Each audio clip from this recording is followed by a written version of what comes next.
5.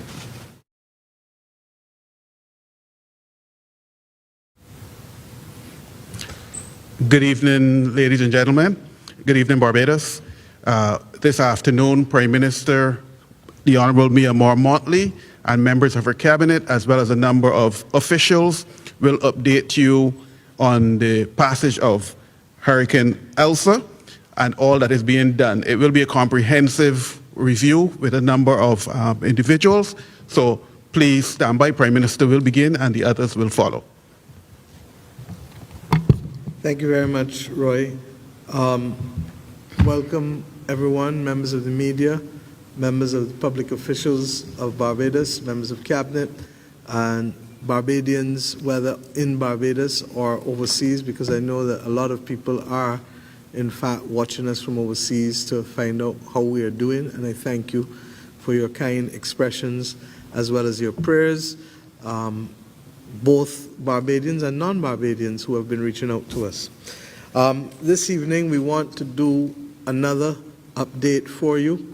This is very much a process and therefore it is a work in progress as well.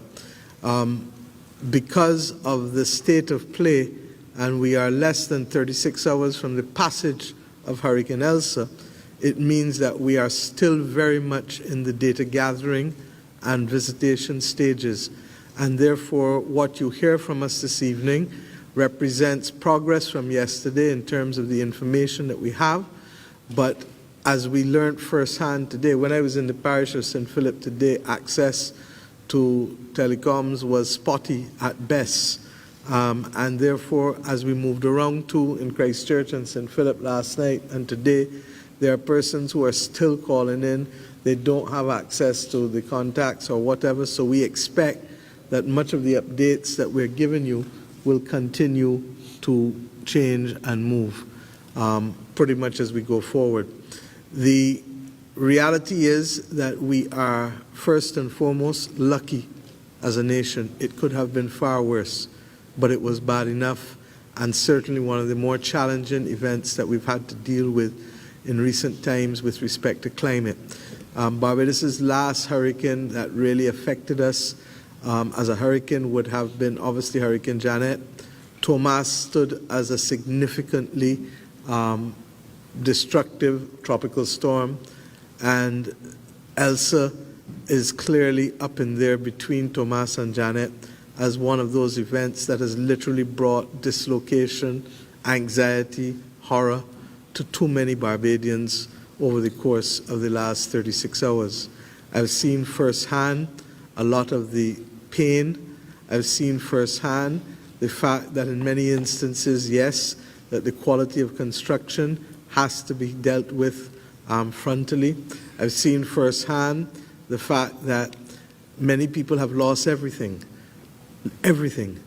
not just furniture, not just appliances, their clothes, their personal items, but they are grateful to be alive. Indeed, when we looked at many of the houses that had fallen flat, one would have to say that we really, as a people, have to give thanks that there is still no reported evidence of anyone losing their lives and no reported evidence of any major injuries that has been shared with the Department of Emergency Management or any of the ministries. And for that, we really have to say thank you and to give thanks not just today, but tomorrow is Sunday, and I know as a nation that we know how to do so collectively and individually. At this point, because we want to get on to the business, because we are conscious that everybody is busy cleaning up and everybody is busy doing what they have to do. In the circumstances, I'm going to pass first and foremost to the Minister of Home Affairs, and who is in charge of the Department of Emergency Management, and I believe that we also have his director here, who is behind us. We're seeing more footage behind us of some of the damage, and I'd really like to thank those persons who have put it together so that the country can get an idea of some of what we're facing. And believe you me, this is just a snapshot. I'd pass over to Minister Abrams, who will speak first, and then he will invite the director at the appropriate time. She's the only one who will join by Zoom, and I think you will appreciate why. We needed her to remain on site in order to be able to collate. And I want to thank all of the members of the Department of Emergency Management, all of the public officials, because most persons don't realize that they have to fall in from a certain 12 hours or so minimum before the event, and therefore they have been working non-stop. In many instances, some have not even gone home, and we really have to give thanks for their commitment to task and job at this point. Minister? Thank you very much, Prime Minister. Unfortunately, Barbados over the last couple of days has gotten accustomed to associating my face with bad news. We underwent a very significant weather event over the last couple of days, and the passage of Hurricane Elsa has left a trail of damage and destruction in Barbados. The country has come to a halt, as one can well imagine.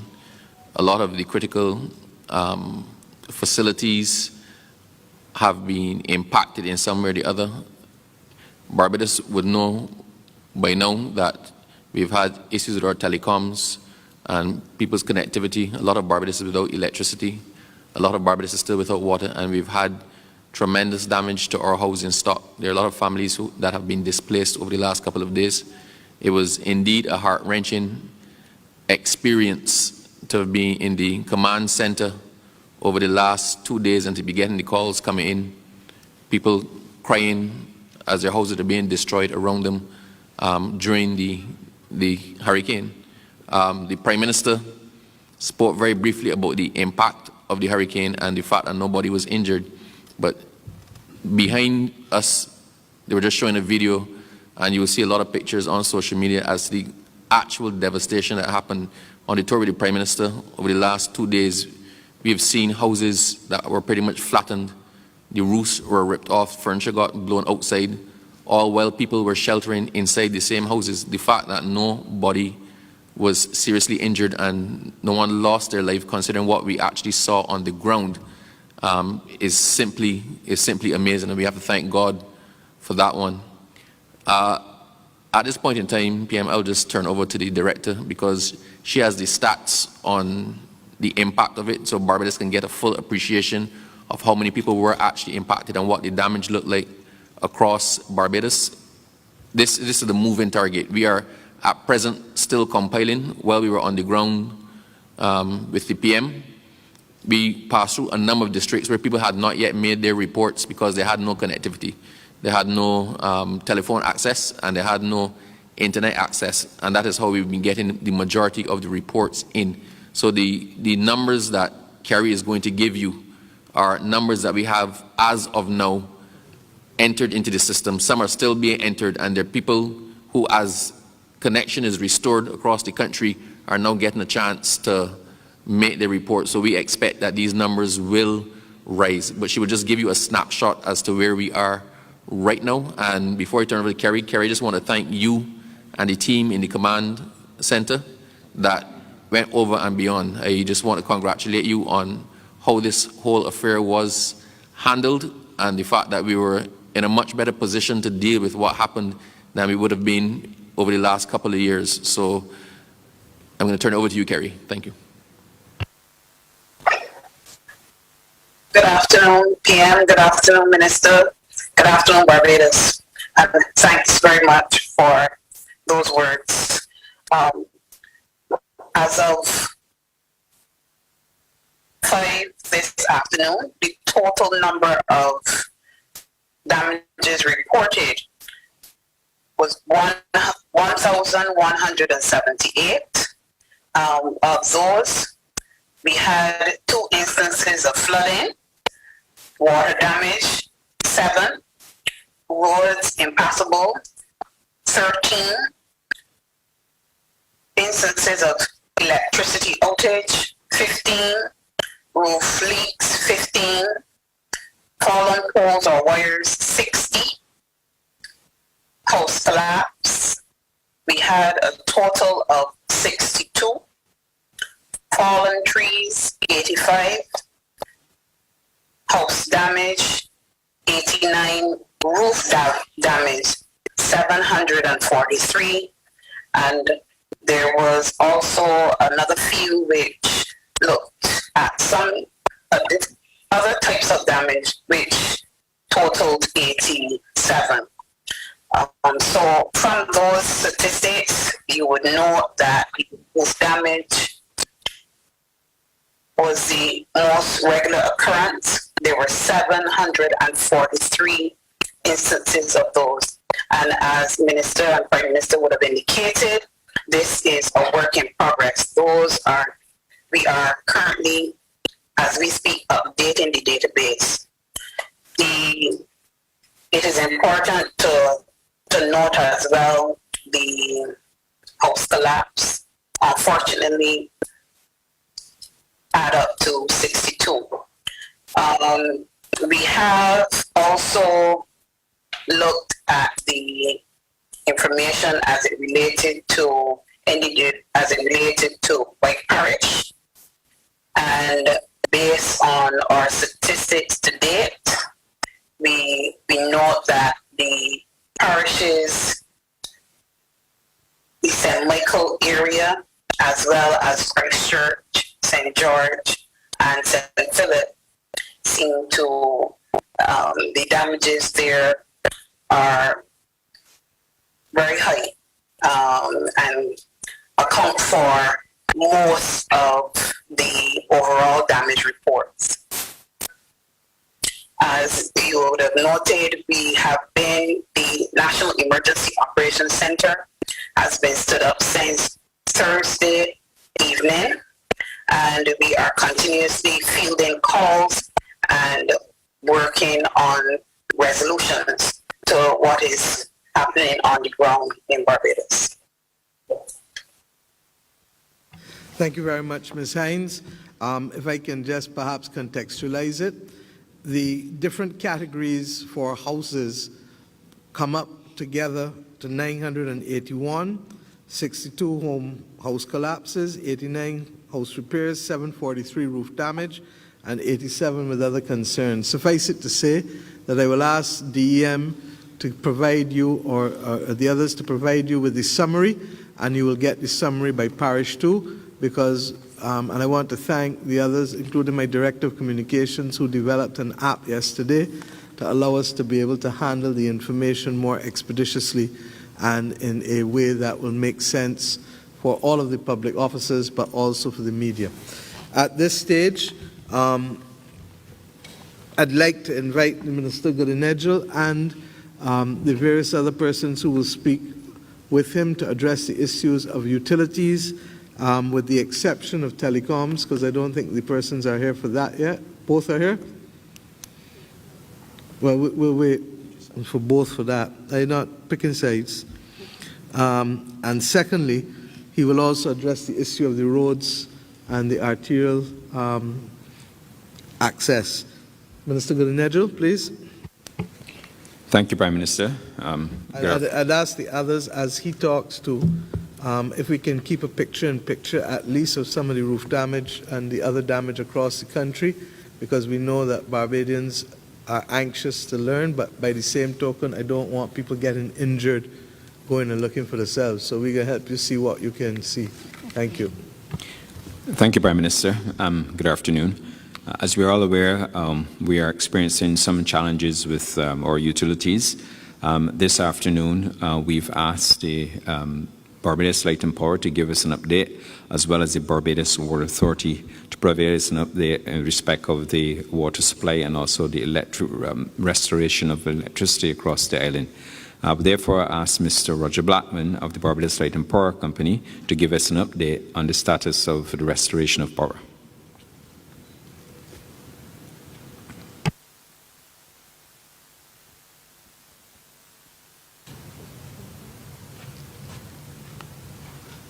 Thank you, Minister. Good afternoon, Prime Minister, Ministers, colleagues.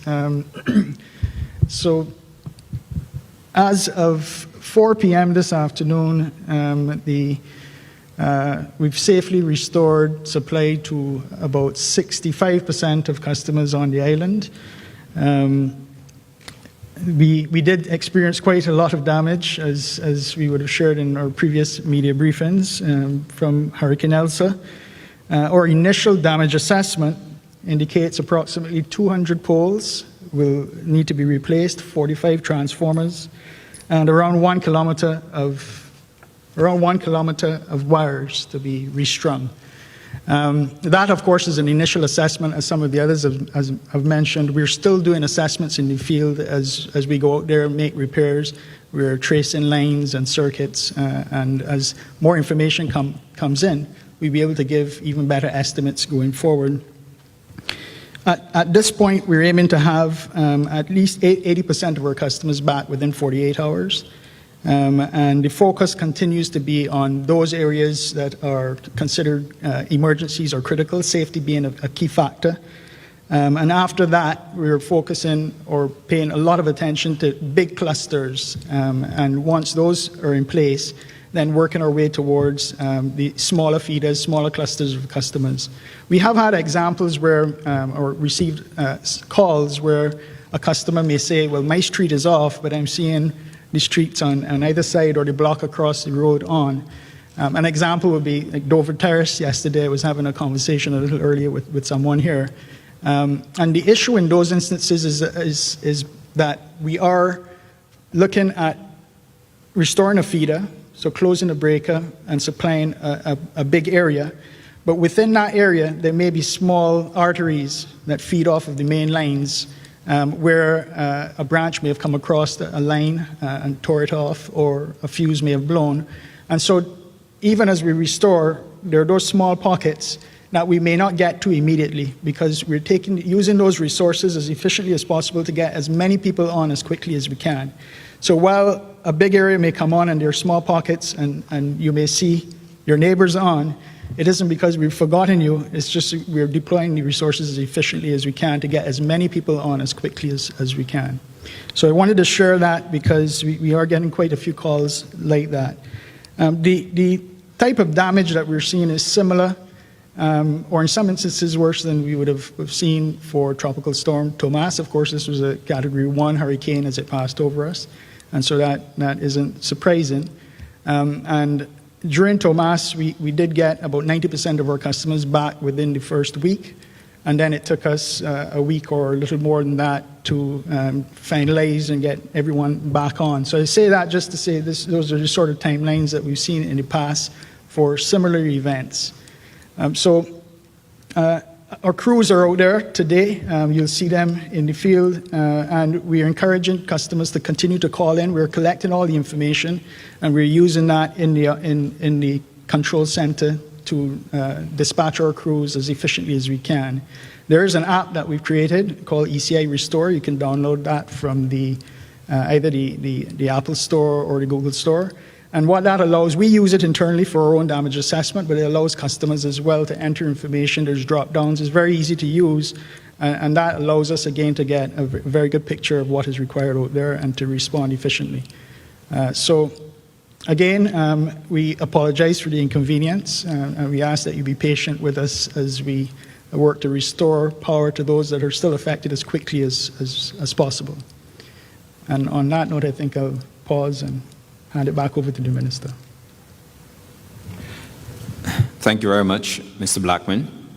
At this time, I would like to invite Mr. Keith Roy Halliday, General Manager of the Barbados Water Authority, to provide us with an update in respect of the water situation. Mr. Halliday.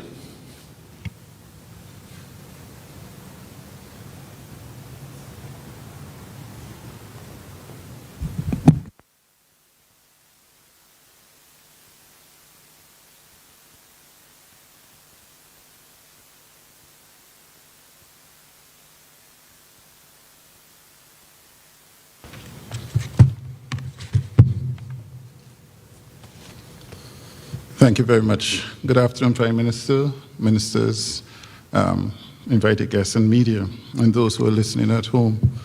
I first want to say thank you on behalf of the Barbados Water Authority. We have found that the last 2 days have been not as difficult as we would have expected, simply because everyone has been cooperating with us. We would have come out early to to everyone through the media and indicated that we would not immediately be able to address outages, but to give us some time to be able to get back to you once we have had our systems replenished. We're still, in fact, engaged in that. In terms of our actual facilities and our ability to supply water, roughly 33% of our facilities are currently in place, but production capacity is at 86%. That means that we can supply 86% of our population with water. But I need to hedge that in the sense that while we can supply that amount of water from a production standpoint, there are still challenges in the distribution systems in various areas that we still have to work through and correct. As well, to get our facilities fully up and line, that process will still take another several hours and possibly 2 or 3 days. And this is really a function of the distribution system, of our ability rather to see the distribution system quickly replenishing. Demand for water is what will drive that. And given the deficits or lack of water we would have had in the last while since shutdown, the demand is usually very steep immediately following such events as these, as the one that we've encountered, or similar events to the ones that we encountered, and therefore will continue to ask us to be patient with us. In respect of our tanker fleet, we have them out in numbers. We have about 15 tankers. We have 15 tankers out today.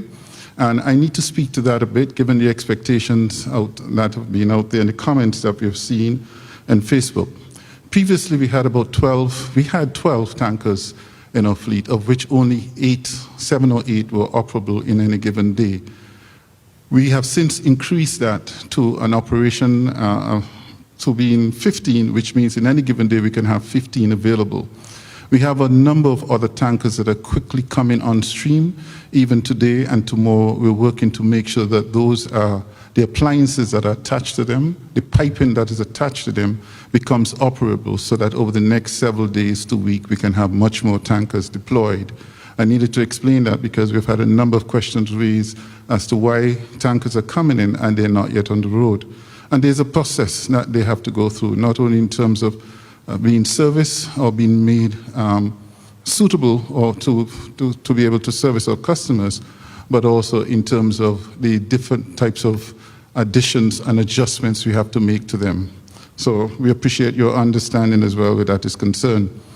The community tanks are all fully topped up and available. We will continue to service them as we've been doing today throughout the night. We have 170 community tanks in the various areas, particularly in those areas that have been hit with drought, such as the North, St. Peter, St. Lucie, St. Joseph, St. Andrew, St. John, and in some instances, St. Thomas and St. George. Those tankers are being serviced by our tanker fleet as well, and therefore there's a careful balance that we make. In terms of the replenishment of our systems, we do know that there will be several challenges that we need you to be aware of. As the water is replenished, as the distribution system is recharged, we may get additional breaks and bursts, and we need to prepare everyone for that. And this is simply a reality of the age network that we have. We're currently dealing with a few main bursts. One is a Prout, an 8-inch burst. We have a couple of larger sizes that are out there as well. Excuse me, as well. And that is why the current demand for water in several areas, such as the parishes of St. James, St. Thomas, and St. George, have been as high in the last 8 hours to 12 hours than they would have originally been. We have little reports in the parishes of St. Michael and Christchurch, hardly any in St. Philip, and we're dealing with the usual areas that will normally have water area deficits, such as the North and St. Joseph and St. John, but we are making headway. By the end of tomorrow, we believe that most of the significant bursts will be out of the way, would have been repaired, but we are also ready to face the fact that we may have additional ones coming online. We will continue to keep your prayers by our public service announcement in that respect as well.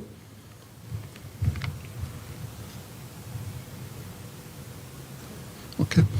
The last point I would make is that for voice calls, for any reports that you may care to make, please call us at 434-4 4292, 434-4292. And we have opened 2 cell phones for WhatsApp, only for WhatsApp text, videos or pictures, 836-4655, 836-4655, or 836-4683. Thank you. Thank you, Mr. Halliday. I would wish to go into some additional details and to advise Barbadians that notwithstanding that we have increased our pumping capacity to 86%, the distribution system is only at about 52%. It will therefore take the Barbados Water Authority, I would think, maybe between 3 to 5 days to get the system back up to full or optimum capacity.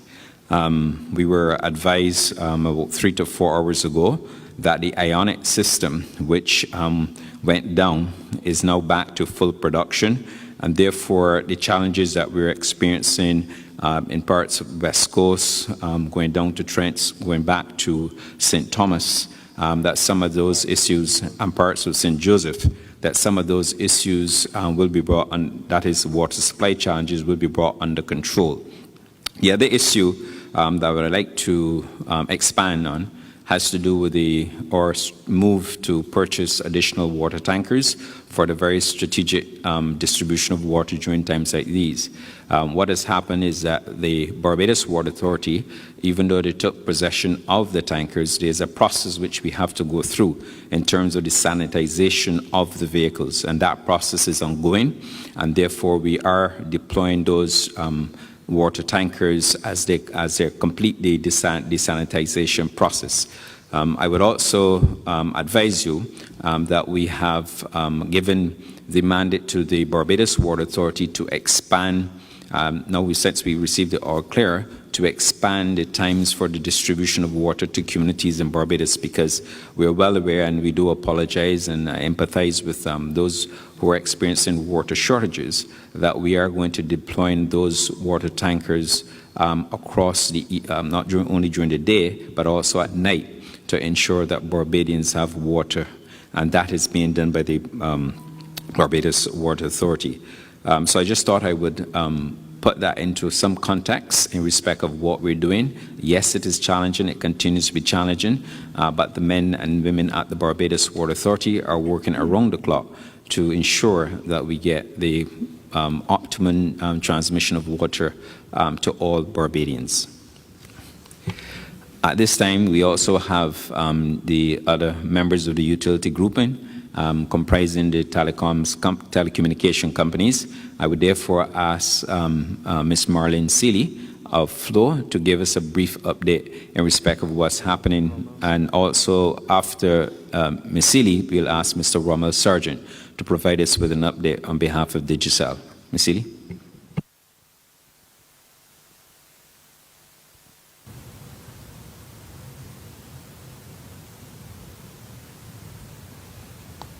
Good evening, everyone. So I'm pleased to say that for this Hurricane Elsa was a major test for our telecoms infrastructure, and I'm happy to say that we were able to keep our infrastructure sustained throughout and keep our network up throughout the course of the passage of Hurricane Elsa. As you can imagine, a lot of our customers would have turned to their mobile phones to touch base with their family, their friends, and of course we saw, as a result, a significant spike in mobile traffic. As I said, people were checking in on their families and their relatives. Just to bring you up to date, we also, during the course of the hurricane, we would have provided our prepaid customers with free 1 gigabyte free data and 100 voice minutes, and that would have been on Friday, and that was followed then with a special offer for extra data and minutes if you had done a $15 top-up. So certainly our prepaid customers were very happy with that, so they were able to stay in contact with their relatives and friends.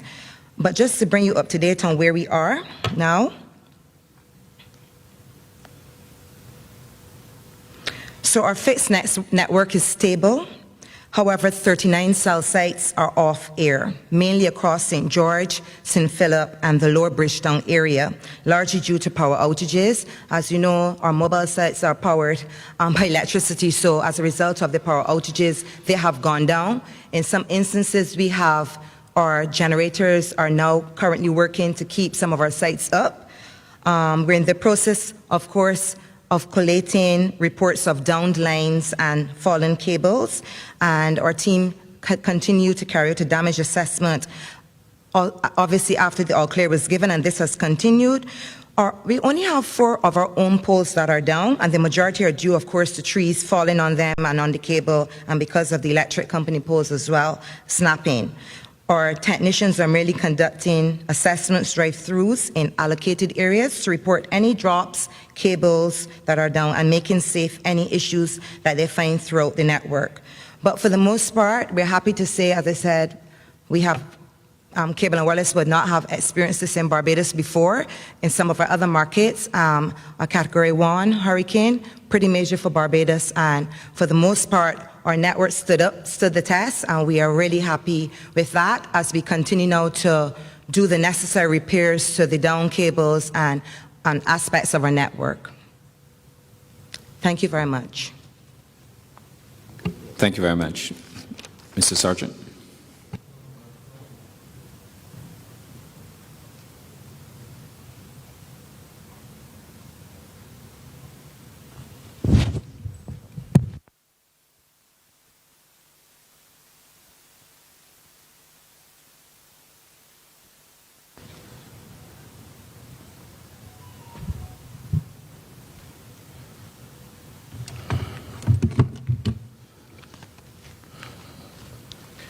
Good evening, Prime Minister. Good evening, Ministers. Good evening, everyone.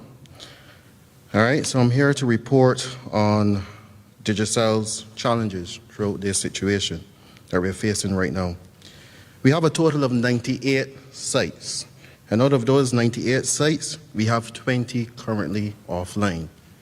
The areas that are impacted, parish, I'll call them by parish first, Christchurch, St. Andrew, St. George, St. James, St. John, St. Joseph, St. Lucy, St. Michael, St. Peter, St. Philip, St. Thomas. All right? But in those areas, people in this close area of Spikestown, Pike Corner,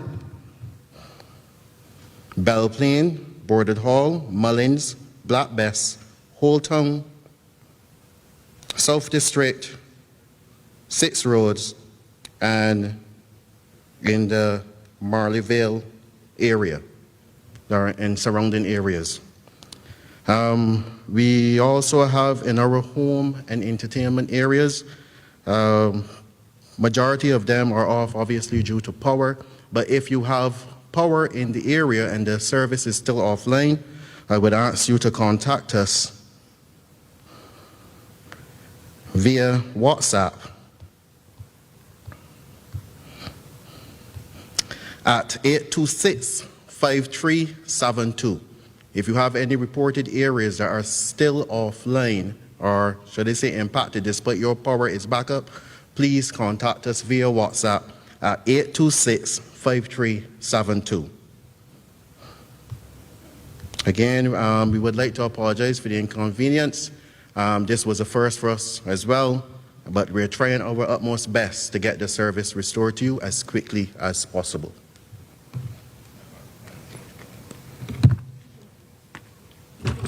Thank you. Thank you very much. It is also necessary that we give Barbadians an update as to what is happening with our roadways. MTW workers from across all 13 depots were deployed today and will continue tomorrow to assist with the cleanup of our highways and all major road arteries across the island. The workers are they're working long hours, but at the same time, they are assisting with the clearing of debris on all of our roadways. And we anticipate that this exercise will continue for a couple of days. The ministry also issued additional chainsaws to the Barbados Defence Force, and also to all 13 depots across the island. Again, this was a strategic move on the part of our planning in the ministry to ensure that we plan for any, unfortunately, disasters as we're faced with as we continue with our cleanup exercise all over Barbados. So we have issued additional chainsaws, like I said, to the Barbados Defence Force and to the depots across the island. The ash workers, as we refer to them, they were also deployed today, and they will continue to be deployed as an ongoing exercise as part of the cleanup effort across the island. It is important, therefore, that we remove all the debris, especially leaves that will go into our drains, box drains, and our culverts that could cause us additional flooding challenges as we go through this season in the event that we have additional heavy rains and or any other storm-like activities. So they're ongoing. But what I would like to do is to ask the Chief Technical Officer to provide us with an additional update in respect of what's happening with the cleanup across the island. Like I said, we are focusing on the highways, all major arteries, and the ash workers are also going into the communities, as they have done in the past, to assist us with the cleanup. But the Chief Technical Officer will give us a more in-depth analysis of the works undertaken. Mrs. Charbonnes. Thank you, Minister, and good evening, good afternoon, everyone. Just quickly, Minister did give you a very good overview of what we have done. Typically, what we do at the ministry is that we have a skeletal network of roads that we consider to be the main roads that we start with first. So these are major highways, ABC, Mighty Guina Highway, highways 1 through 7. And we also work in association with the roving teams. We get very good assistance from them, as well as the Barbados Defence Force, and of course the Sanitation Service Authority. Because after we chop the trees up, and sometimes you can't take it away, cart away right away, so we put it at the edge of the roadside to be collected later. I want to make it clear as well that sometimes the trees it's not possible for us to deal with the entire roadway, to clear the entire roadway. So what we try to do is make the roadway passable. So I want to urge the traveling public that as you move around in the next few days, especially as it gets dark, because everywhere still has not received electricity, please travel slowly and be cautious, because there's still wires that are down, and our ministry staff are not trained to deal with trees if they've been entangled in the wires. So when you see it like that, that's why we've left it alone. We leave that to the experts at Light and Power to deal with. And I also want to mention that we also deal with the drainage situation. We were fortunate that last year we were able to get 50 gullies and quite a few of our water courses cleared with the help of our contractors. And we've also done quite a bit of work with our well contractors. So wells have been cleaned and they have been repaired. And I suspect that that is why we have not seen the great level of flooding that we would have seen if we had not done that. So we want to say thanks to everyone that has helped us reach this point, and thanks to God that no one has had any serious injury to person.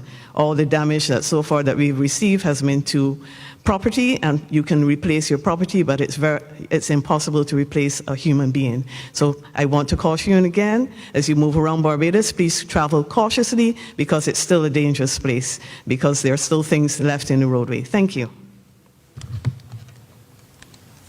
Thank you very much, Mrs. Bennett-Innes. I would also like, following through on the point of the works being done by the Drainage Division, they continue to play a significant role in our flood mitigation efforts. Indeed, we've not experienced the significant amount of flooding that we would normally have experienced, because the Drainage Department went into key critical areas that they had identified over time, and they had created what we refer to as detention and retention ponds and swales, which allowed the Drainage Department to reduce the flow from upstream going downstream.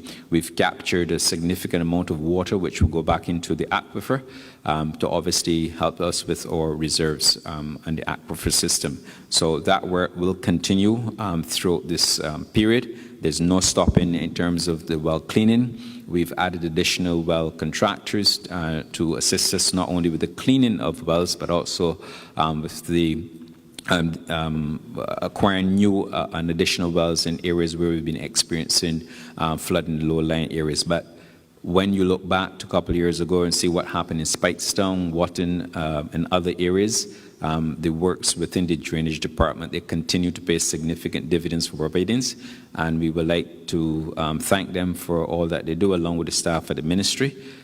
But I would also like to remind Barbadians that as we continue this exercise, it is time consuming. There's a lot of wells that we have to clean across the island, and that we have to water courses that we have to clear and to maintain. So with that, I would like to continue to ask for your patience as we continue to improve our flood mitigation efforts across Barbados. Thank you, Prime Minister. Thank you very much, Ian, for that comprehensive briefing from the utility companies and from your own ministry. I want to add my 2 cents worth to this. And I've heard Mr. Blackman talk about 5 days. I've heard Mr. Holliday 3 to 5 days. I keep reminding the people of Barbados that I know what it is to have gone through hurricanes in most places. This is the first time I've ever experienced a hurricane in Barbados. But I've been through hurricanes in Jamaica, in London, in Miami, in New York. And the bottom line is that in every instance, the return of utilities and normal services is not a 3-day exercise or a 5-day exercise. And therefore, there will be pockets that will be without for some time. I want us to be patient. I want us to understand and appreciate the nature of the challenge. When you hear Mr. Blackman speak about transformers having to be replaced, 45, the first question as an island state that we must ask is, does he have all of the right parts on island? And if he doesn't, then to come into reality with the pandemic, which means that the disruption of the supply and logistics chain is likely to affect us there as well, even though, if you know me, and you know many of the people who work with me, we will move heaven and earth to try and get access to what we need. But the reality is Barbados is still an island surrounded by water. You understand? A landmass surrounded by water, therefore ergo island. Ergo somebody got to fly or somebody got to sail to get here, which means that while with the best will in the world, Mr. Blackman would like to tell us and assure us that the 45 transformers would be replaced within the 5 days. If there are difficulties with parts, then we're going to have an issue with delay. Similarly for the telecoms companies, similarly for the Barbados Water Authority. So I therefore have the responsibility of tempering expectations and urging patience and tolerance. But I do know this, that it is unlikely to be months, which has been the experience of many other Caribbean countries and some first world states in recovering from hurricanes and cyclones, and to that and floods. And to that extent, I therefore feel that we will still be ahead of the game, but it does require patience and tolerance. In my own personal circumstances, I had no electricity for most of yesterday and last night, got back late. Similarly, water, pressure low, I am in the same boat as you. And we know that all of us can get through this together, because this is not normal behavior. This is not a normal event. This is a hurricane that has hit us for the first time in 66 years.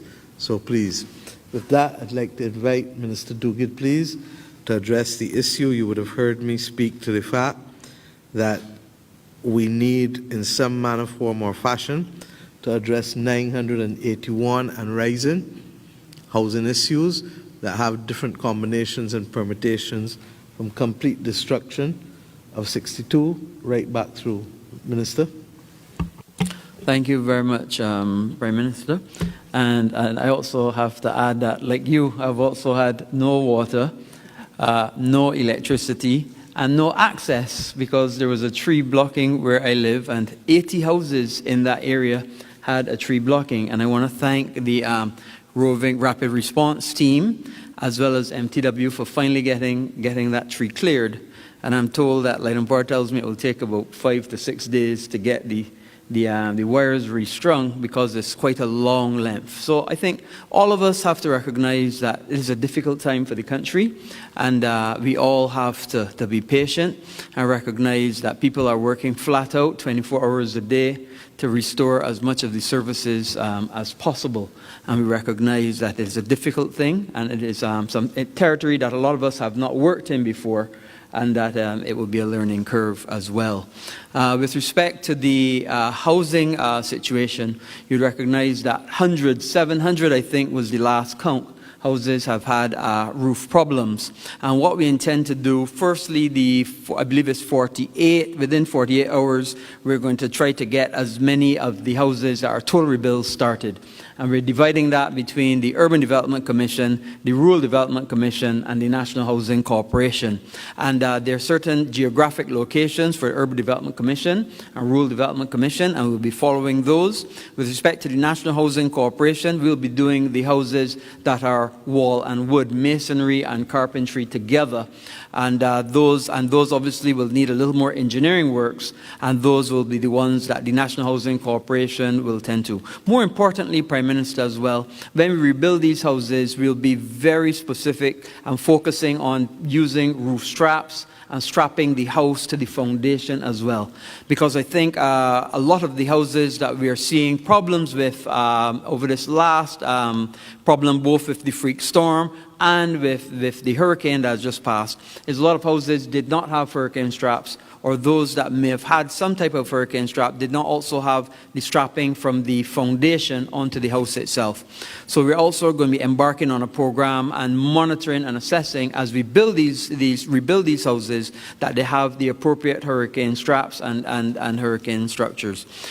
So essentially, those were the new builds. Also encouraging those people that if we give them the materials, that they can get on with their friends and their family to be able to do their repairs themselves, to do that. And the National Housing Corporation will be the focal point for those people who just need materials only.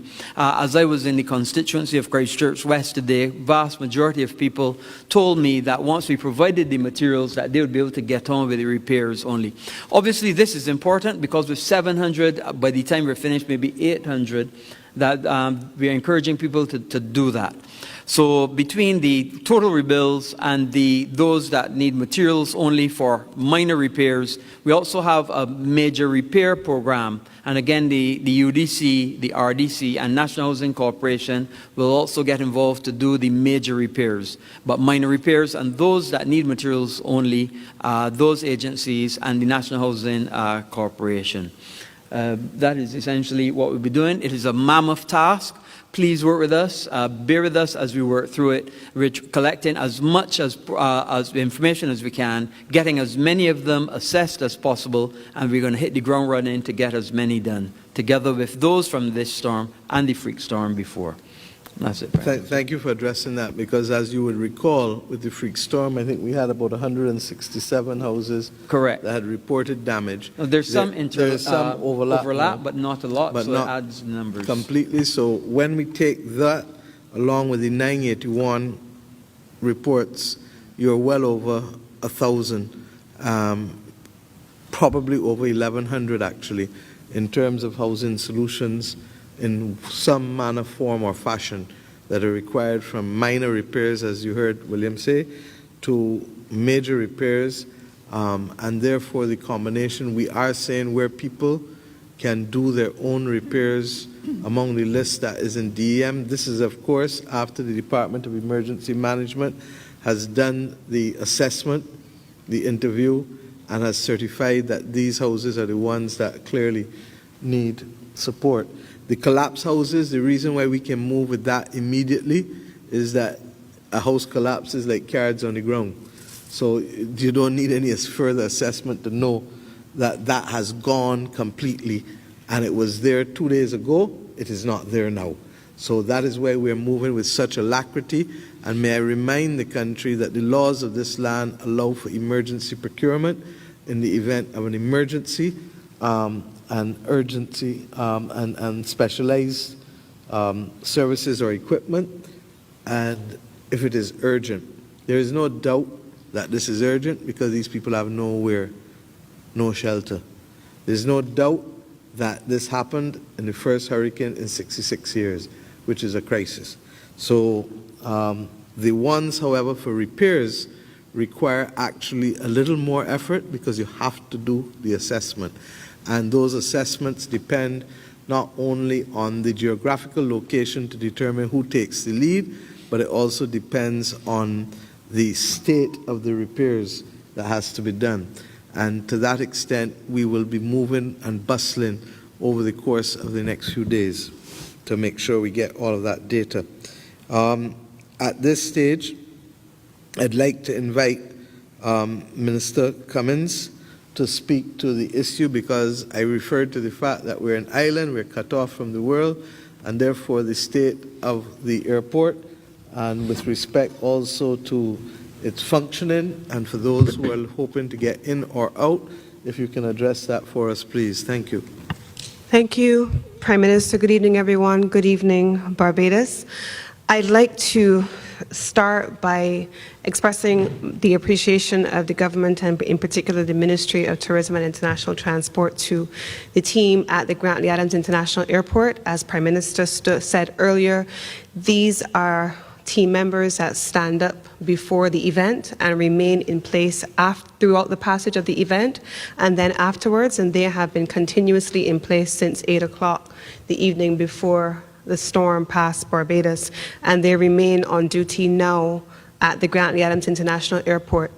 The airport withstood the hurricane well. We did not have any infrastructural damage except at an ancillary facility, which is the Civil Aviation Training Center.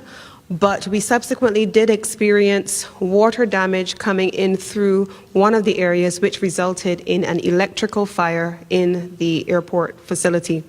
That therefore took power down at the airport, which has compromised the ability of the Grantley Adams International Airport to reopen once the all clear was given. In addition, I know many people see the physical facility of the airport, but the airport actually has secondary locations all across the country in 9 specific locations, which provide satellite services for air traffic control. As we've dealt with island-wide power challenges, in many locations, the power has been out at those locations, which have made it challenging for our satellite systems and our air traffic control to safely guide aircraft back into Barbados and also for the purposes of departure. We're pleased to report that we've been working closely with the Grantley Adams International Airport team, with the Barbados Light and Power, and with private service providers to ensure that we're able to respond to the damage caused by the fire at Grantley Adams International. It was quickly contained, but there is some smoke damage which is remaining. And of course, as I said, it's an electrical fire, so they are working on identifying parts. I'm sure you would understand that, as PM said, there is not a duplicate of the Grantley Adams International Airport, so if a part has gone down, there is nothing like it on island, and so we either have to source the equipment or we have to borrow and make do or make any arrangements. And so we've been working with the Barbados Light and Power. 3 of the 9 sites are now back up. So we have Gun Hill back up, South Point is back up, and 1 other came back up within the last 30 minutes. And so we're expecting that over the course of the next few hours that we will have the majority of the critical sites back online to allow for satellite navigation. The airport, therefore, on the basis of that trajectory, is expected to reopen tomorrow morning at 11 a.m. And overnight, there will be a closure of the system. All systems will be taken offline at 8 p.m. tonight to do a full run-through of the system and to ensure everything is running smoothly. And it is at that time that we will be in a position to power the airport back up in its entirety. Unfortunately, I should specify that the fire that took the breaker, the server panel down, did affect the area of one of the functional capacities of the airport, and so that is going to be powered down to ensure that it is safely brought back online.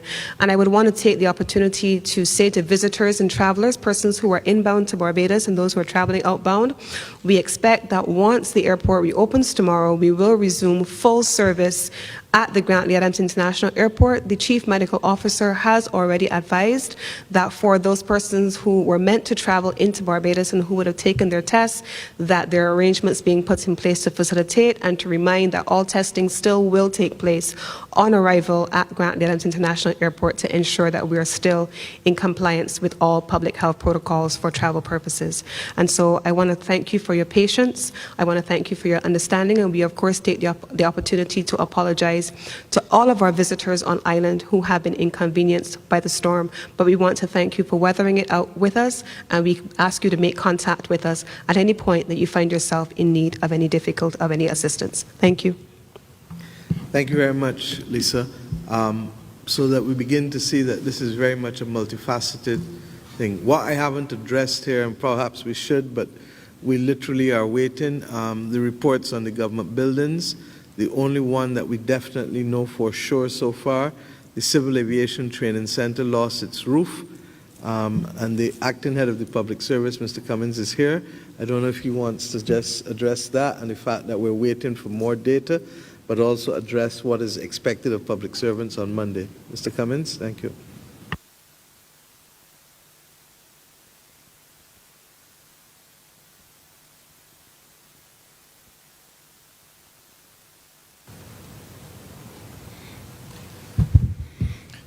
Good evening, Prime Minister, members of Cabinet, colleagues, members of the media. As Prime Minister said, we are still continuing the damage assessment on the government buildings, but so far the greatest damage has been the Civil Aviation building that has lost its roof, and we have some damage to 3 schools that we're aware of: Parkinson Secondary, Courage Parry, and the St. Lawrence Primary School. But this information is still coming in. I want to extend thanks to my fellow permanent secretaries for submitting the information and keeping me posted, and also for the chief property manager of the Ministry of Housing and his team. They've been sending information in on a regular basis. But the important thing is that come Monday, the public service will be operational at the usual time, 8:15. We'll be there and ready to serve the public. But as you would have heard from Minister Gadenegel at the Ministry of Transport Works and Water Resources, we've been mobilized since just before the all clear yesterday, because we were clearing the roadways. We work all day today, we will work all day tomorrow. And I want to just implore motorists, as the Chief Technical Officer just said, please slow down as you see our workers on the road. We don't necessarily have enough cones, but please slow down and respect the fact that they're keeping Barbados clean. Thank you. Thank you very much, sir. And while, once again, we are hoping that we'll be able to deliver public services from Monday morning, there may be a few departments that may be affected because of internal damage that we are not yet aware of. And in fairness, I think Mr. Cummins has pointed out that people have started today, but we're equally conscious that in many instances, some of the people who may need to be relied upon are also themselves victims of Hurricane Elsa. Okay? So once again, I appeal to the public for their patience and consideration there. At this point, the next major issue, logically speaking, you've heard me speak about the number of people without houses or whose roofs have been damaged and the volume. I think that we have so far a number that has been indicated to us of people who need accommodation. A lot of people are staying with friends and families, but we have an obligation to make sure that our citizens are not further affected beyond what has only to be described as a traumatic and stressful event.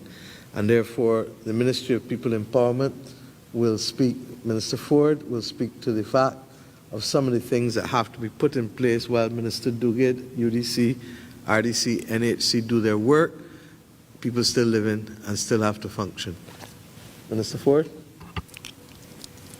Thank you very much, Honorable Prime Minister, colleagues, members of the civil service, members of the private sector, media personnel, fellow Barbadians. Blessed good evening to all of you. I first want to add my sentiments to the Honorable Prime Minister and others who would have for the last few days been extending and empathizing sympathy in respect of those persons who would have lost their homes. It is not an easy exercise. And many households that are new leaked on this weekend. So you can imagine those persons who are vulnerable, who cannot repair their houses or did not have the necessary resources to be able to keep their roofs on. I also want to thank the Disaster Emergency Department, especially the DEOs who have been on the street all yesterday, all today, helping to clear the streets with some of those persons working in the Ministry of Public Works and NCC. They too have been critical in clearing the paths for those persons, especially the social workers who have been doing the assessments, to be able to reach the communities and the villages to bring in information that we will have proper records as to where we are at with those who are in some way dislocated.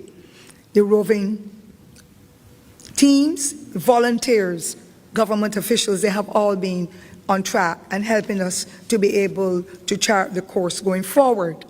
Now, the numbers have been large. There are over 1,100 persons who are in some way impacted upon when it comes to house tops, damage to households, some form of dislocation. And therefore, the Ministry of People Empowerment will continue to meet the attendant needs of persons through shelter, clothing, furniture and appliances, and so on. That is extremely critical at this time, especially when we know that we are going to be expecting more of the showers. We are looking at alternative accommodation for many, because there are few landlords who are available to help us out in this respect. And of course, if we're going to get landlords, we will wish landlords who will have housing that will be appropriate to meet the needs of families. Some of them are as large as 12 persons in households who have been dislocated at this time. And therefore, we are merging and seeking the support of the private sector, persons who have houses that will want to rent them to the government for us to foot the bills, because those persons who have been disenfranchised at this time as a result of the bad weather are mostly the very poor people in the communities across Barbados. And so it is our duty as a caring government to ensure that we look after their needs. And then we have also sought to get a couple of apartments as well to be able to facilitate those persons who have those needs. Some of them will still be able to want to cook their own food. And those apartments, as far as we have learned, will have the necessary cooking facilities to be able to have those persons properly facilitated. Our social workers have been out in the field, ensuring that they collect the information, making the assessments, sending in the reports, and you will appreciate families themselves have been calling in. Other persons on the ground, and I must tell you the politicians were out there not looking for votes, but looking to empathize and share, because this is really the time that Barbadians need the support of everyone to be able to keep some kind of roof on their heads and food on their table, and of course a bed to sleep in. There has been a lot of damage. Many beds I saw all today while I was on the street. Since 8 this morning, I saw many persons whose beds are out in the rain. The house tops were lost, so the beds are waterlogged, and therefore they cannot use them. The government of Barbados, through the People Empowerment Ministry, will help to ensure that those persons can get comfort once they get the shelter that is necessary. I am not going to go into the section Dr. Duguid would have spoken about, where the Ministry of Housing and Lands, as well as the Urban and Rural Department, they will carry out their duties. But I look forward to continuing to work to ensure, with all my colleagues, with all the private and public sector, that individuals, households will get some form of help. Some of them have chosen not to want to go anywhere. There are families that have been kind enough and accommodating to want to have them with them. There are others who are staying as a temporary measure with friends, but you will appreciate that if a whole house top has been gone, or houses have collapsed altogether, friends can't keep them for 3 months or 2 months or whatever the time frame is. And therefore, it is our duty as a caring government, as I said earlier, to look after the needs of those who are disadvantaged, those who are most vulnerable, and that also includes our senior citizens and those who are disabled. And therefore, Madam Prime Minister, colleagues all, ladies and gentlemen, I implore you that we will do our best to make sure that that quality care is given, and I encourage you as well to lend your support to them in whatever areas they may be, because when today is their day, we don't know when tomorrow will be ours. Even though we may have the strongest looking houses or whatever kind of health that is required, we do not know. And therefore, I encourage you, let us work together to make the difference, because we are a caring society and we must do it at all levels, despite whatever the circumstances. Thank you, Madam Prime Minister. Thank you, Cynthia. May I just add that when we realized what was happening yesterday evening, we asked Minister Cummings also to start to do a check with the tourism sector. We are aware that many of our hotels are empty, and apartment hotels in particular, because of the COVID pandemic, and therefore we are happy that she's been able to start that process, and I hope we will continue. At the moment, the numbers of persons needing accommodation, not all, but so far are 289, and we expect that number to rise. There are about 500 who are saying that in the initial short stages they can find something. We don't know how many of them will be able to stay where they're staying for 2 weeks, 4 weeks, 8 weeks, 10 weeks, depending on whether it's a house repair or a house construction. But what we do know is that we are prepared to deal with persons, because everybody in Barbados must have a shelter that wants shelter. And what we can't do is have people sleeping in the elements, because that's not who we are, and that's not how we do things. And first and foremost, the preservation of life is what matters. To that extent, I think Minister Cummings had indicated that we have, there are 30 apartments and 40 rooms in hotels that have already been identified, plus then the Barbados Workers Union Labour College has also indicated, I think they have 20 rooms, and then the Spiritual Baptist Church has quite kindly come forward and indicated also they have 16 furnished apartments, I believe. And that's why Minister Ford is asking anyone who has, clearly this is not open season, we do not profit at people suffering, but people will get paid decently for their units, but we will not be encouraging any profiteering on the backs of people suffering. And in fact, since we are paying the bill in some instances, we will not be encouraging that. Okay? But we do recognize that there's a unique opportunity where, absent of many visitors, there's a possibility that those persons who have apartment hotels or who have rooms that are available that are not committed to the tourism sector, which is opening back now, may well be able to assist us in this respect. At this point, you would have to ask the question, well, if all of this going on, what's going to happen to my child? Sandhya? Thank you. Thank you, Prime Minister. My heart really goes out to all those persons who have been affected by this particular system. I saw a child this afternoon who was so excited that not only did the representative for the area come to his household because the roof had blown off, but that he was able to give the Minister of Education a tour of his premises. And I mention that because sometimes in all of this we forget the children, and we forget how the children are impacted. And even though it was difficult for him, he was still excited that he could no doubt go back to school at some point and tell everyone that the Minister had been there at his residence. All that said, I think that we've recognized throughout this crisis again that our schools are particularly important and have to be pressed into action when we have natural disasters, and therefore they have a multi-purpose, and as such, that's why we've been pushing to ensure that our schools are not only fit for teaching and learning, but that they're also places where you have the opportunity to provide accommodation and shelter in the event of an emergency such as this. So of those persons who've been affected and in need of accommodation, obviously our children are also impacted because there may not be electricity, there may not be running water at their respective households, and we are mindful that the shelters as well at this point in time until we have the additional accommodation are obviously going to be utilized by the various individuals in order to seek shelter.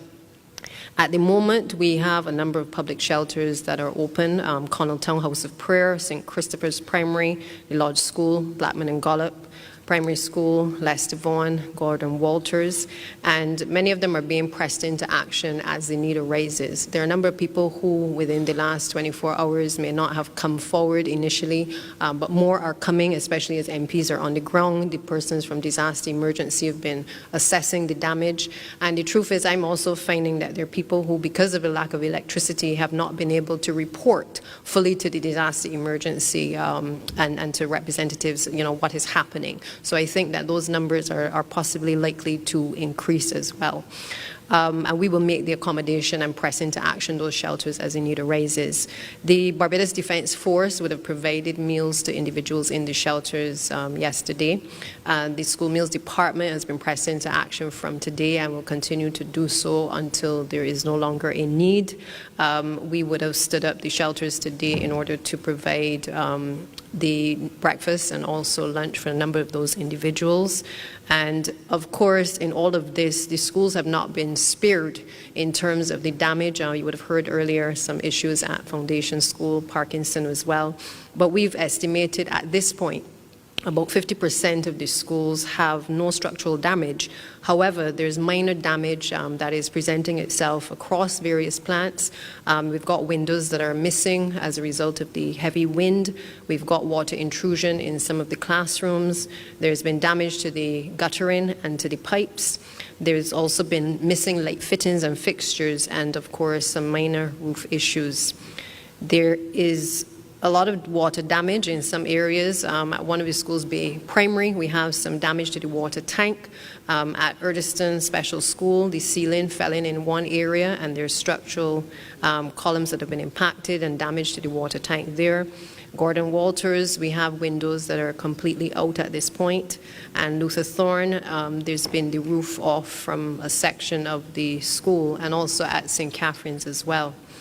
In addition to the damage, physical damage to the schools, we also have the impact of the fallen trees and in some cases the power lines as well. So we've got about 9 schools where we have large trees that have fallen, probably because of their age, but because of their size as well. They have impacted, obviously, the ability to get onto the premises or to traverse the premises. And so those are being removed with the cooperation of MTW as well as private contractors wherever possible in order to be able to remove those as quickly as possible.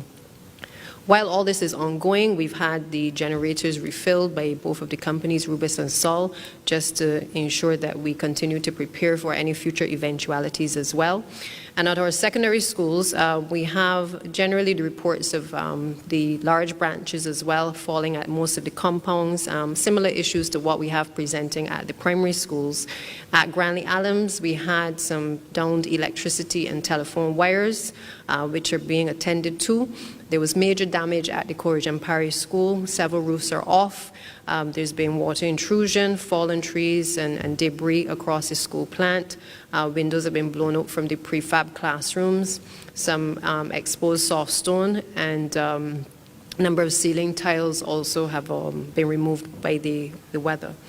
St. Leonard's School has some damage from fallen trees, mainly around the main student blocks and the main car park and on the eastern fence of the school.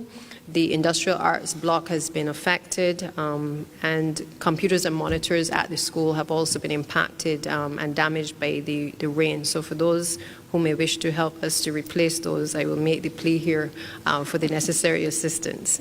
And the truth is, reports continue to come in. Many of our principals have been impacted as well, because obviously they would normally be in the shelters, but the truth is they've been impacted by the electricity. So in terms of reports coming in, we're still continuing to get those reports, and we're responding to those reports as they come in. In light of the fact that, as you've heard this afternoon, obviously restoration efforts have started, but the truth is that they are likely to continue for the next 3 or so days, 3 to 5 days, in order to get things fully up and functioning.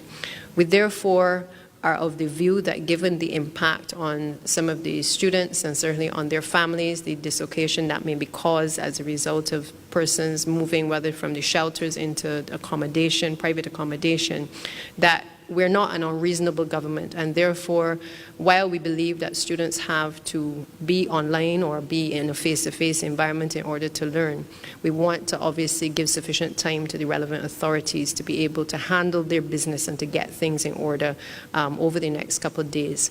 So Monday and Tuesday of next week, it is our intention to suspend classes across the schools.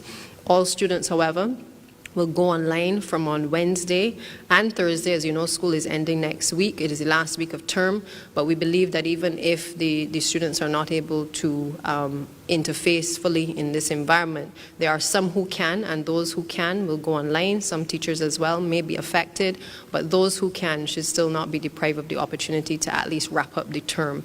And also, we believe that the Class 4 students at the primary level, we will again make accommodation for them to do face-to-face once everything is cleaned up, and they can return, hopefully, once everything is done on Wednesday and Thursday. We also have some students who are sitting the examinations for CAPE and CXC, and next week exams would have been continuing as scheduled. I think there's Maths and English next week, Tuesday, Wednesday, and possibly on Monday we have a few examinations as well. But we are in discussions with CXC because we recognize, obviously, that this is an unprecedented event. Many of the students may have been impacted because of the issues with electricity or inability to get to the various centers, and as a consequence, we are speaking to them in relation to what may happen next week. So I will be in a position, hopefully by tomorrow, to be able to further update, but we are trying to work out at this point, how do we deal with those who may be affected? And so long as the school halls, which at this point, most of them are in the condition that they can take students, exams can go ahead. But for those who are experiencing hardship, they have the opportunity, obviously, to indicate to us the challenges, and we will certainly be there to ensure that they are not prejudiced in any way. So, Prime Minister, that is the update at this point. If there are any changes due to any difficulties that any of the other agencies may have, we will certainly update the country as to any changes that may have to be made to those arrangements. But that is the position at this point in time. Thank you, PM. Thank you very much, Santia. Before I wrap up, we have a number of officials here, and I just want to make sure, is there anybody who needs to say anything before we finish based on anything that we've forgotten? I think we have everything. There are 2 points that I'd like to add. The Ministry of People Empowerment will also be arranging counseling where necessary, and I'll ask them to deal with the traditional counselors as well as the churches or religious organizations. This is a disruptive event, and I can't tell you the anxiety and concern that I felt in listening to a number of people as they explained what they went through. In one instance in St. Philip, one woman actually described to Minister Abrams and myself how she stood on a chair and literally held down with others, holding the roof down as it kept flapping, and with a hammer and material. And as the roof lifted, it lifted her up and down, back down. There were others who literally, there was another lady who left her wall house and her comfort and went and took an elderly gentleman and another person across in the rain and wind to their house. There was another incident yesterday in where was it? In Ferry Valley, same thing again. In almost every area, we're hearing stories of the kind of horror that people faced. Some people went into the bathroom in order to be able to withstand the remaining event. What I can say is that we give thanks today for the fact that Elsa was a woman in a hurry. Elsa moved at 28 miles per hour. Can you imagine if Elsa was a woman walking at 5 miles per hour? Then it meant that the incident or the drama would have lasted 5 times the length of time. And therefore, the devastation on the island would have been horrific. In the case of Bahamas with Dorian, it just sat over the island for 2 days. So you begin to understand. We are blessed and lucky that the fact that Elsa moved at 28 miles per hour and the most we really had to deal with was less than 2 hours of aggressive winds and rain. And to that extent, I want Barbadians to appreciate that this was a serious hurricane, that the damage is significant. If there's one thing we have to be thankful for, as I said, is that it moved quickly. But at the same time, I want us to take these things seriously. And you may think that I'm a stuck record, and I'm not stuck record as a Prime Minister now. I've been doing this since 2001, when I was Minister of Home Affairs, Wilfred, and Attorney General. And there were instances when we got, as Bajans with their blister blind, because while the Met Office warned us, Sharon, you would know that something was coming. Roy, you were on the other side then. It didn't come, and we were blister blinded for the fact that the hurricane didn't come. The bottom line is that every time it doesn't come, you now know that you have to say thank you, hallelujah, because it does not play. I also want to remind us that separate from the counseling, we are aware, and I'm sorry that the Sanitation Services Authority isn't here this afternoon to speak directly to you, but we will be asking them to ensure that the landfill is open tomorrow, and we will be asking them also to ensure that they put specific arrangements in place for cleanup, because the one thing that Barbados needs now, there's too much galvanized on the ground, there's too much old wood on the ground, there's too much debris and materials. Landfill 7 to 3. Open 7 to 3. Yeah, but that's my whole point. 7 to 3 is still not sufficient, and we need to find out why they can't open 7 to 7, because the reality is that this is not normal circumstances. I don't want to address it now. Leave us the time to settle it, and a PSA will come out later this evening or tomorrow on the opening of the hours of the landfill. And secondly, that the SSA will need to make and put arrangements in place so that over the course of the next 2 weeks, we literally try to remove as much of the debris and the garbage from houses and from communities as possible, because we do not want them becoming unintentional missiles affecting people. And you don't need a hurricane for a piece of debris to fly, and you certainly don't need any wind at all for you to step on a rusty nail. And if you're diabetic, I don't need to tell you what will happen. So believe you me, I'm asking for this to do. The construction and the demolition sites for the waste are usually outside of the landfill, isn't it, Bagatelle?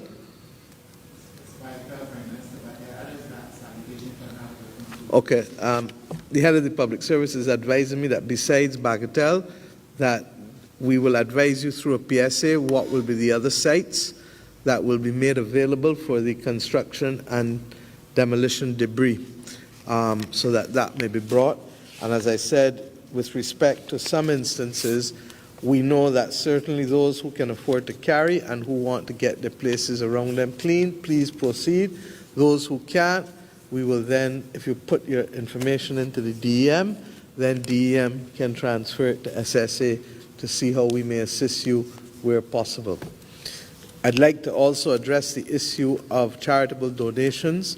We already have people, especially our family and friends from overseas, asking what they can do and how they can do it. And the Director of Finance is present. We will be asking him to ensure that there's an account opened Monday morning that will allow those who want to make financial donations so to be able to do so. And that, once that is open with the bank, that information will be shared with the media and on social media for that. But there are also people, as we know, who don't necessarily want to do financial donations, but want to do donations in kind.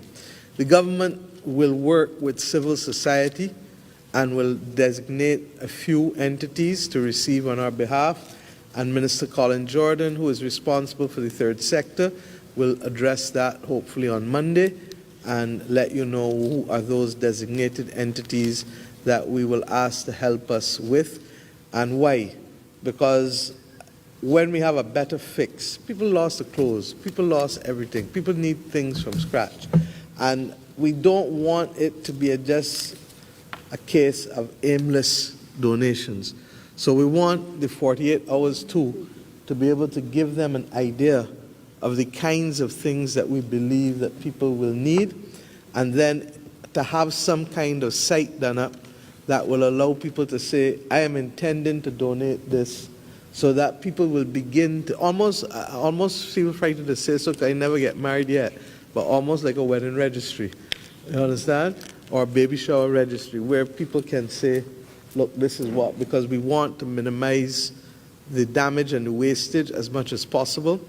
And we are aware that many of those who are making the sacrifice to send, they themselves are also in difficulties because of the pandemic. Sorry? Yeah. Minister Duguid is also reminding me that we will be setting up a register too for artisans and laborers, because we recognize that this is a learning opportunity, particularly for laborers. Mr. Trotman is also here from the Ministry of Public Works with the Building Standards Authority, and he is responsible. He already has some good videos, but we're going to break them down even further so that those artisans who are working on their own can know, how do we recommend that you put up a roof and tie it down properly? How do we recommend that we do foundations and do them properly? And to do these in 3 and 4 minute videos that are styled appropriately, both for the artisan or contractor and the homeowner, so that people will know. Because one of the things that bothered me deeply today too, and I am not an engineer and I don't know much about construction, but I know that some of the pieces of wood that I see attached to galvanized and what do you call those things that they sell? Not galvanized. No, it's on my roof too. I forget. I draw a blank. No, not permaclad. That I see attached to the permaclad could not be any bigger than 1 inch thick and 2 inches wide. And I know that that can't hold down anything, not even my hand. You understand? So that the bottom line is that we need to make sure, not just for the established large contractors, but for all artisans in Barbados, that they know, and we're going to put it out there, free public education, this is how we want you to build. Mercifully, as I said, Mr. Trotman has a few videos. They're long, so we're going to put them in bite-sized chunks so that people can relate to them easier rather than watching a full 15 or a half-hour video. The register for persons who want to learn, if you're a laborer and you want to learn, you want to become a steel bender, you want to become a mason, a carpenter, all of those things, the Ministry of Housing will manage that register for us.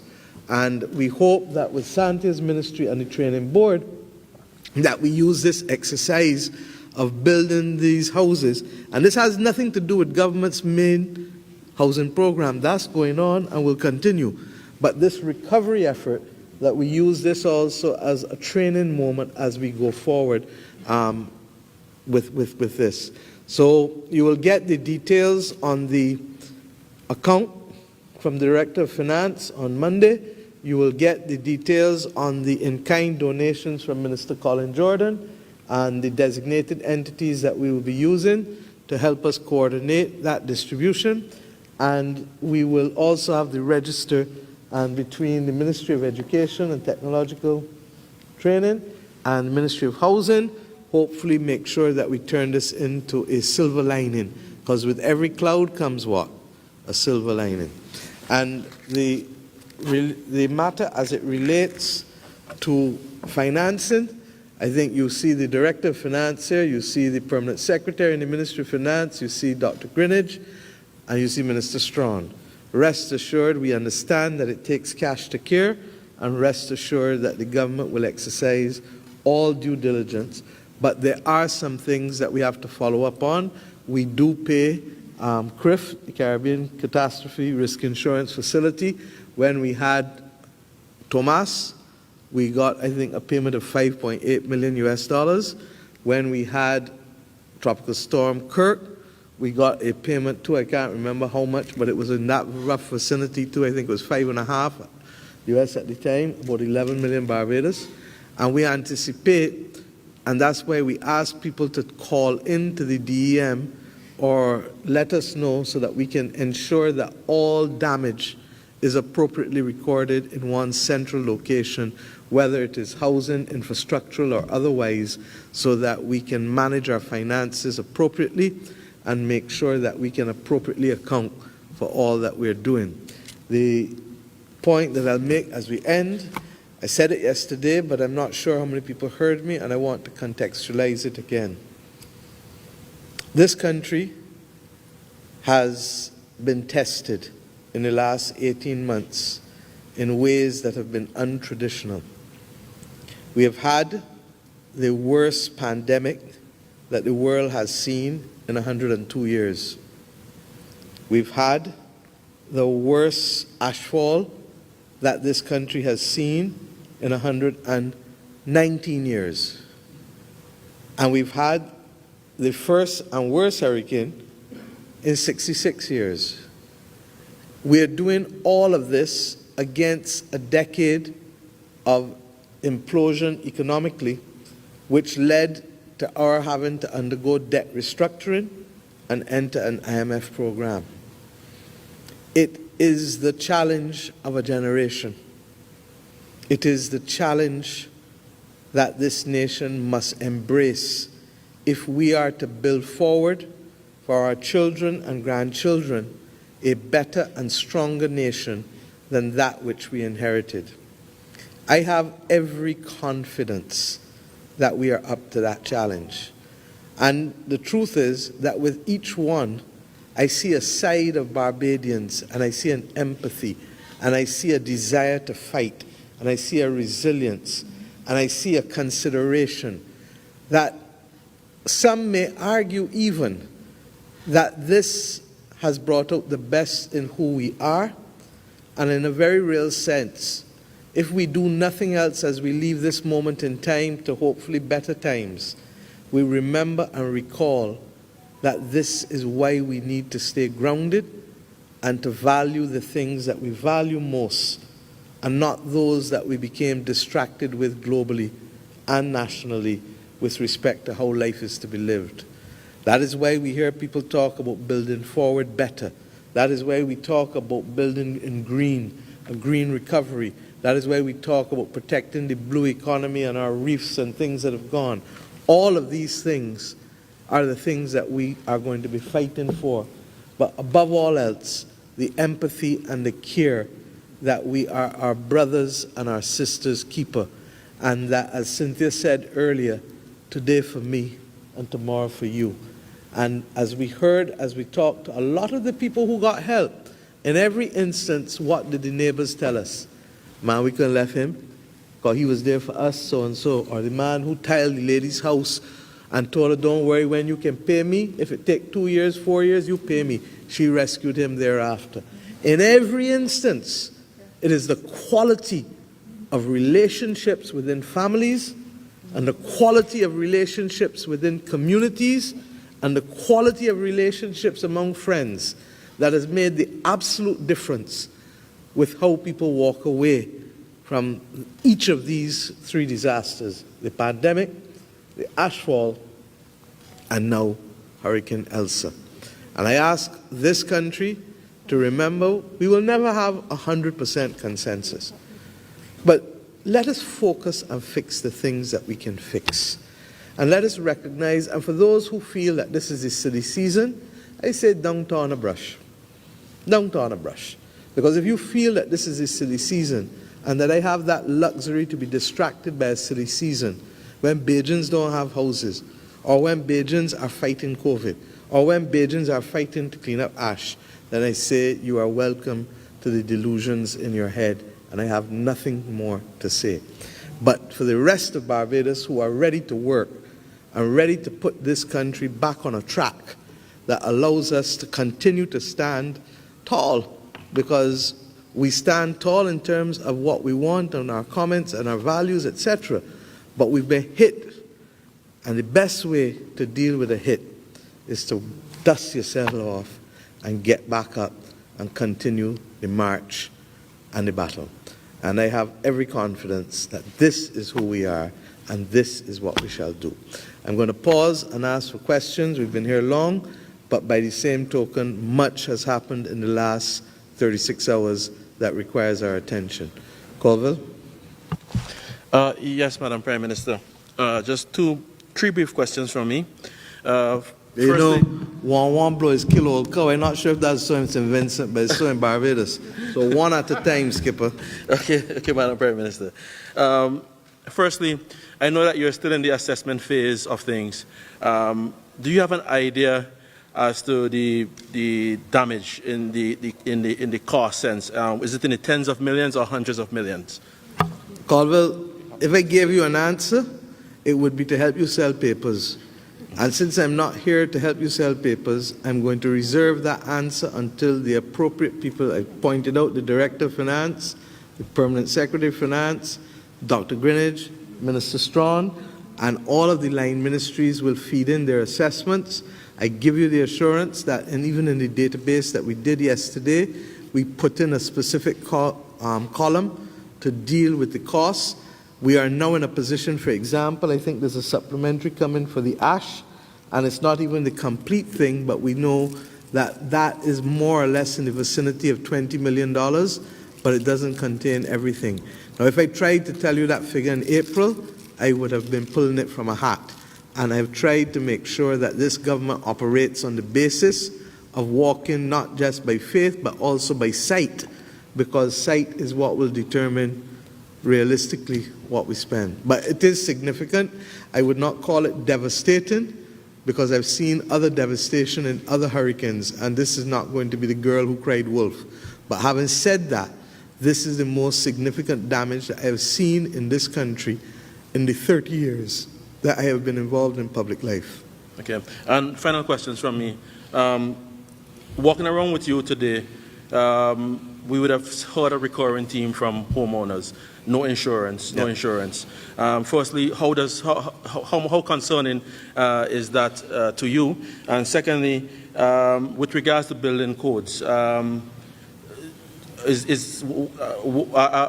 we have mandatory building codes, and are you concerned about the adherence to those building codes? I thought you heard me earlier. I made the point I guess earlier. for repetition purposes. Thanks. You're right. I made the point earlier that there's no statutory basis for it, and that will come. And the reason for this thing has been going around for almost 15 years, and there will be a determination.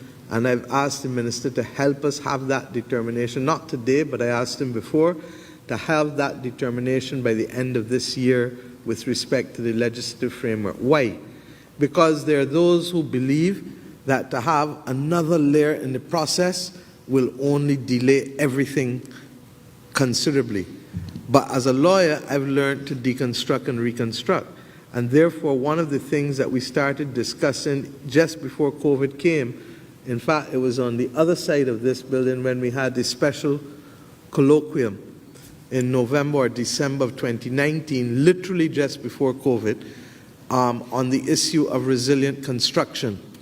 And we recognize that we will have to have a way of shifting the burden and allowing those who are responsible for professional standards themselves and who at common law have a duty to care, a duty of care to those whom they're advising or providing the construction services for. And to that extent, therefore, we feel that government's role should be to have the inspectorate, to set the standards, to train, and to have the inspectorate to monitor. And that is why, even though we do not have the legislative framework in place yet, we believe that the work that Mr. Trotman's crew is doing at MTW can help considerably in the public education process. And I believe, separate from the videos, he indicated to us just now that there's some straps and different things that you have and models that they have that they will put in a place almost like an exhibition center that artisans can go and look at it and discuss. And I go back to the Hurricane Janet example. I wasn't born, but all who were tell the story that the biggest shortage in Barbados became carpenters. and that we developed a new creature called a storm carpenter who could not understand the physics of the trusses or could not literally build the kinds of roofs that would withstand. This morning, I went in my constituency to check some things, and there were 5 or 6 houses. Ian, you were with me. They are old houses, and by all means, they need work. They're rent houses, and the landlord clearly needs to fix them, but I think it may be a case where the landlord has passed and nobody going forward to fix. All of those houses had gable roofs. Do I need to tell you that not one of them, not one, as poor condition as they were in, not one of those roofs lifted off. And I want us, therefore, to apply our hearts to wisdom and to recognize that the quality and the design of the roof and the quality and design of the foundation matter. And we need to be able to have not just the artisans, but even the people who are paying artisans to know the difference between what is good and what is bad. All of us know food that is good and no food that is bad. All of us know when food smells and it's off, and you ain't going to use it. Well, everybody in Barbados must learn to know what is good construction for roofs and for foundations. If not, they're going to find themselves being duped in some instances, and we're not duped, being unfortunate victims of things that they ought not to be a victim of. With respect to the insurance, I think you will recall that a previous Barbados Labour Party government, of which many of us were members, would have established a catastrophe fund, which is funded by donations through the National Insurance Scheme. We are proposing to make a further amendment to it because what we recognized was that the legislation speaks to actual damage. But we are fighting battles globally about vulnerability as opposed to actual damage. And we're fighting these battles because we say that no matter how far you think we've gone, we are vulnerable to Elsa. Dorian came and passed, but we would have been vulnerable to her too. We're vulnerable to floods. We're vulnerable to other things, ashfall. We're vulnerable to economic catastrophe. What we therefore have determined, and last year we amended the Catastrophe Fund Act to deal with economic catastrophe, correct? We are going to amend it to deal with vulnerability as well, and to begin to use and see how we can have a more comprehensive approach to self-insurance within the context of that catastrophe fund. And why? One of the consequences of the climate crisis is that there's increased weather patterns, increased weather systems. And as a result, it means that there have been increased claims. And increased claims invariably means that reinsurers start to do what? To up their premium. And that is why in this same building, life is funny, in the same November of 2019, this government had an international insurance colloquium, if you will recall, where we brought in people from overseas and also people here. And we did it again last year. I did a few things last year because we are fighting an international battle. The cost of reinsurance and the cost of insurance in this region in the Caribbean is becoming difficult. And what bothers me is especially for householders who want to become homeowners, they have to be able to afford the insurance because if not, the bank is not lending you any money. Correct? And for those small businesses and large businesses who want to continue operating, you have to be able to afford the cost of insurance. But if the price of insurance shoots up, and we've been lucky compared to the Bahamas, and compared to others in the Northern Caribbean. As much as you think as our rates here are high, those outside and up north are far higher.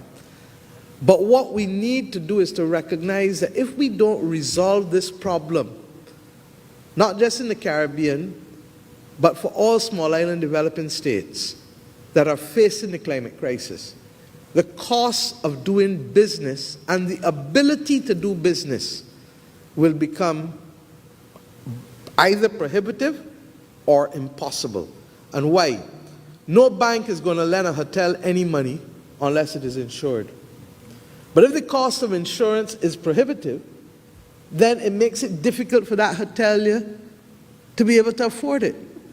And you can apply that same example to almost any other form of business that requires buildings to operate, and where the absence of the buildings can literally preclude or prevent the conduct of commerce by that particular company. Are you understanding what I'm saying?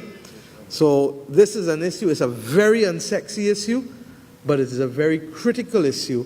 And I thank you for asking the question, because it is something that I hope that the media will start to focus on at the same time as the Ministry of Finance, Minister Strawn, Director of Finance, and others get to the question of how best can we further expand the base of the catastrophe fund to provide that kind of self-insurance. And it's not just for climatic events too. There's something called house fires. And Barbadians, as you know, I would say that on average, probably 2/3 of the house fires in this country are houses that are uninsured. And that has been my experience in public life for over 30 years. So this is a real issue, and thank you. Ian? Good evening, Madam Prime Minister. I'm not sure who exactly would be answering this question, although it does kind of refer to what you said initially last year. Based on what we've just experienced with Elsa, I'm wondering if there needs to be a reissuing, or whatever you want to call it, of utilities showing compassion with regards to disconnection, especially given the circumstances that so many are under right now. I would imagine some compassion, Ian, but it takes cash to care too. So it's going to be a balance. So I don't want to be that person telling people that you can ignore paying your bills. By the same token, if you have hardship, I know that all of the entities, in the case of the Water Authority, they had a water relief board. Some cases are legitimate, some are not. And I would imagine, Mr. Blackman, that you all have the same with Light and Power, although they tell me that when people got bills to pay, they pay the light bill first, they pay the telephone bill second, and sometimes first, and then the water bill last. That's what I do, actually. I pay the light bill, then the phone bill first. But I would like you to remember, I would like you to remember that water is the staff of life.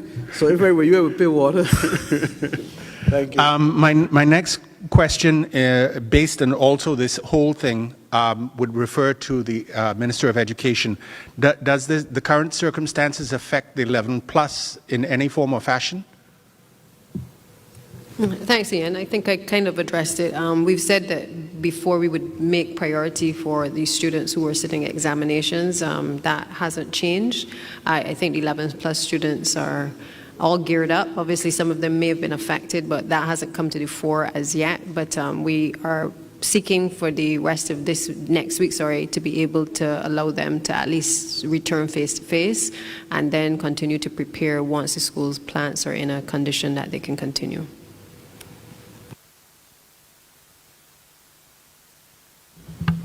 Yes, ma'am.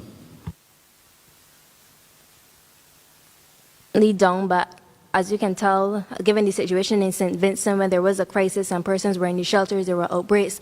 Do you have concerns regarding outbreaks in the shelter, and have you given any further thought to rapid testing within the shelters? Let us put things in context once again for you. I think there are only 20 people in shelters now.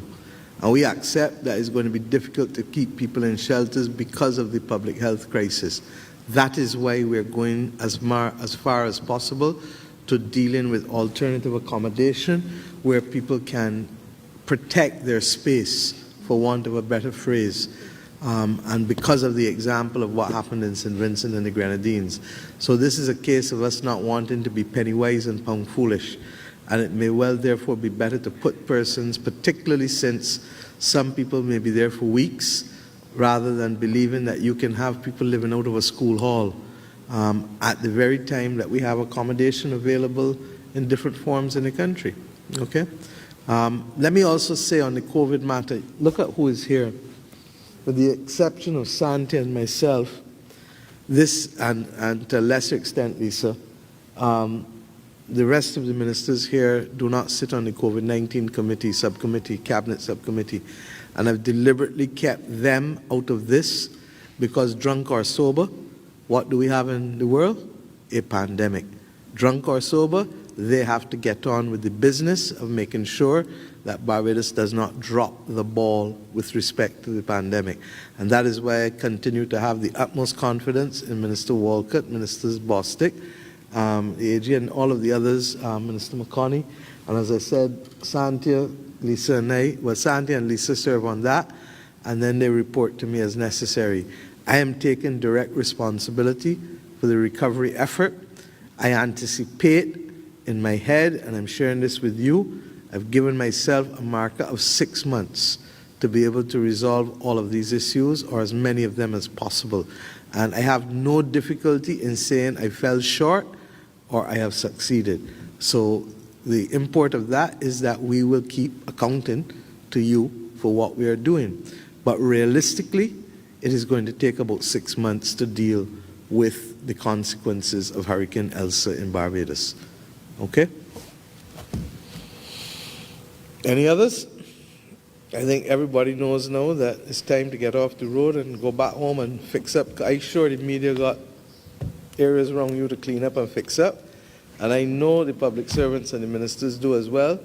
And I really want to thank everybody for responding to the call of duty, because I am aware that almost everybody in this room has received some level of damage and some level of discomfort. And it has not gone unnoticed that you have left your own personal affairs and come to deal with the public space and the public good. And for that, on behalf of the government of Barbados, I say thank you to each of you, because it has not gone unnoticed. And as I close, we may not achieve perfection, but let it never be said that we did not care or we did not try. And therefore, as we go forward, as I said, we give ourselves an outer limit of 6 months, but let us try as far as possible to minimize the extent to which people will be discomforted, and let us try as much as possible to recognize that we will be fair and we will account for what we do, but we must move with dispatch, because the elements are still with us, and whether we like it or not, today is the 3rd of July. It is not the 3rd of November. And it therefore means that even as we do all of this, we are going to be challenged going forward by other systems that may come during the course of the year. So let us work together as one people. Thank you very much. God bless us all. God bless Barbados. Thank you.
My sister, and we 4 in the morning, about 7 o'clock, we start hearing the wind.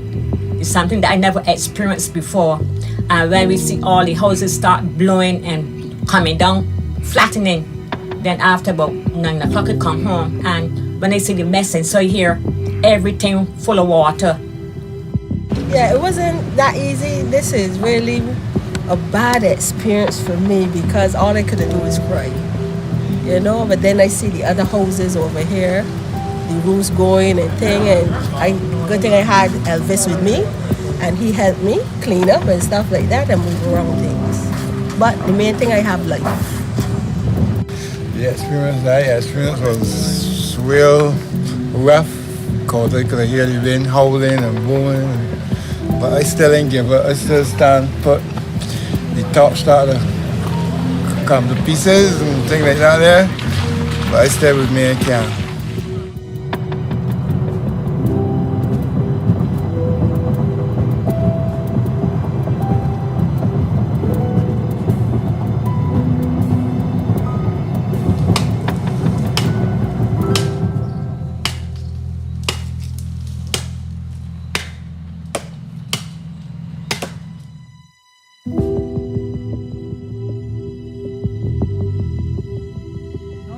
It actually like started, you could hear it cracking because the rate. Yeah, like actually hear it cracking from on top of there. You know, you hear it slowly cracking.